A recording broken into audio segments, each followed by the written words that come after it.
অন্নপূর্ণা ভান্ডারের বড় আপডেট। ইতিমধ্যে কিন্তু অন্নপূর্ণা ভান্ডারের ভেরিফিকেশন শুরু হয়ে গেছে। কাদের ভেরিফিকেশন করতে হবে, কি কি কাগজপত্র লাগবে, কাদের করতে হবে না, আজকের এই ভিডিওতে সমস্ত তথ্য পেয়ে যাবেন। ভিডিওটি অবশ্যই শেষ পর্যন্ত দেখুন। ইতিমধ্যে বিভিন্ন জেলায় কিন্তু অন্নপূর্ণা ভান্ডারের ভেরিফিকেশন শুরু হয়ে গেছে। ভেরিফিকেশন না করলে কিন্তু আপনাদের অন্নপূর্ণা ভান্ডারের 3,000 টাকা আপনাদের ব্যাংকে ঢুকবে না। অন্নপূর্ণা ভান্ডারে ভেরিফিকেশন করার জন্য আপনাদের কি কি কাগজপত্র লাগবে? আধার কার্ড লাগবে, আই কার্ড লাগবে, ব্যাংক পাসবই লাগবে। আজকের এই ভিডিওতে আমি আপনাদেরকে দেখাবো কিভাবে আপনারা আপনাদের ফোন থেকে অন্নপূর্ণা ভান্ডারে ভেরিফিকেশন করবেন। কারা করবেন? যারা অলরেডি লক্ষ্মী ভান্ডার টাকা পেতেন তাদেরকে কিন্তু অন্নপূর্ণা ভান্ডারে ভেরিফিকেশন করতে হবে। আর যাদের নাম এসআরএ ডিলিট হয়ে গেছে বা যাদের নাম বাদ পড়ে গেছে তারা কিন্তু আবার নতুন করে তারা 1 জুন থেকে অন্নপূর্ণা ভান্ডারে অ্যাপ্লাই করতে পারবে। তাহলে চলুন কিভাবে আপনারা ভেরিফিকেশন করবেন সেটা আপনাদেরকে দেখিয়ে দিচ্ছি। তো আপনারা আপনাদের ফোনে ক্রোমটি ওপেন করবেন। ক্রোমটিতে ওপেন করবেন, ওপেন করে এখানে সার্চ করবেন www.ayn24p.in দিয়ে এখানে আপনারা সার্চ করবেন।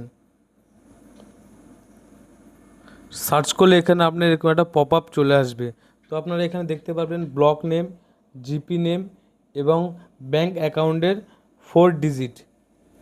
তো এটা কিন্তু এই ওয়েবসাইটটা কিন্তু যারা নর্থ চব্বিশ পরগনা আছেন তারাই কিন্তু এই ওয়েবসাইট থেকে অন্নপূর্ণা ভান্ডারে ভেরিফিকেশন করতে পারবেন। তো আপনারা এখান থেকে ব্লকটি সিলেক্ট করবেন, দিয়ে আপনাদের যে জিপি আছে সেটা এখান থেকে সিলেক্ট করবেন, গ্রাম পঞ্চায়েত। দিয়ে এখানে আপনাদের যে ভেরিফিকেশন করবে তার ব্যাংকের 4 ডিজিটটি এখানে আপনারা বসিয়ে দেবেন। তো আমি এখানে বসিয়ে দিচ্ছি। দিয়ে এখানে আপনারা সার্চ করবেন। সার্চ করলে এখানে দেখবেন তার নামটা চলে আসবে।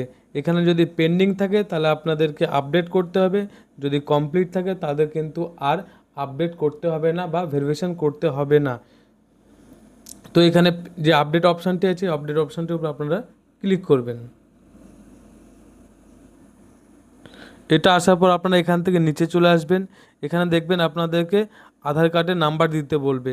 তো আপনারা এখান থেকে আপনাদের আধার কার্ড নম্বরটি বসিয়ে দেবেন। তো আমি এখান থেকে আধার কার্ড নম্বরটি বসিয়ে নিচ্ছি।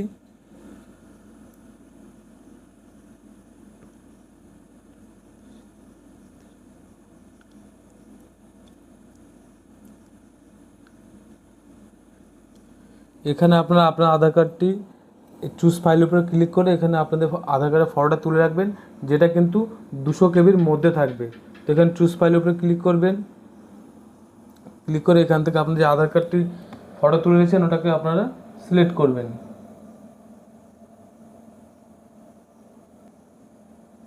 দিয়ে এখানে ডান অপশনটিতে ক্লিক করবেন। ক্লিক করে এখানে এপিক নম্বর, আই কার্ডে যে নম্বরটা আছে সেটা এখানে আপনারা বসিয়ে দেবেন। তো আমি এখান থেকে বসিয়ে দিচ্ছি। দিয়ে এখানে চুজ ফাইল এই অপশানের উপরে ক্লিক করে আই কার্ডে যে ফটো তোলা ছিল 200 কেবির মধ্যে সেই ফটো এখানে আপনারা আপডেট করে দেবেন। তো আমি এখান দিয়ে দিচ্ছি।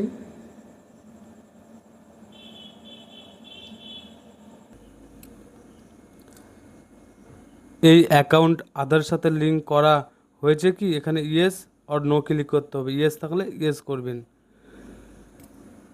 নেক্সট নিচে চলে আসবেন। আপনি কি পূর্বে এসআই ট্রাইব্যুনালে আবেদন করেছেন অথবা সিএ অধীনে আবেদন দাখিল করেছেন? ইয়েস আর নো। যদি ইয়েস থাকে ইয়েস, নো থাকলে নো করবেন। দিয়ে এখানে চেক বক্সটি ক্লিক করবেন। ক্লিক করে এখানে সাবমিট অপশানটিতে ক্লিক করবেন।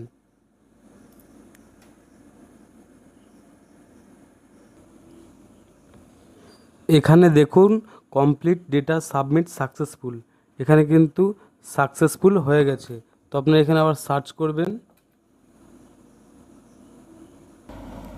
এখানে কিন্তু আপনারা দেখতে পাচ্ছেন যে আপডেটের জায়গায় কিন্তু কমপ্লিট স্ট্যাটাসে চলে এসছে। সুতরাং এটা কিন্তু সাবমিট হয়ে গেছে, স্ট্যাটাস কমপ্লিট হয়ে গেছে। যদি ভিডিওটি ভালো লাগে চ্যানেলটি সাবস্ক্রাইব করে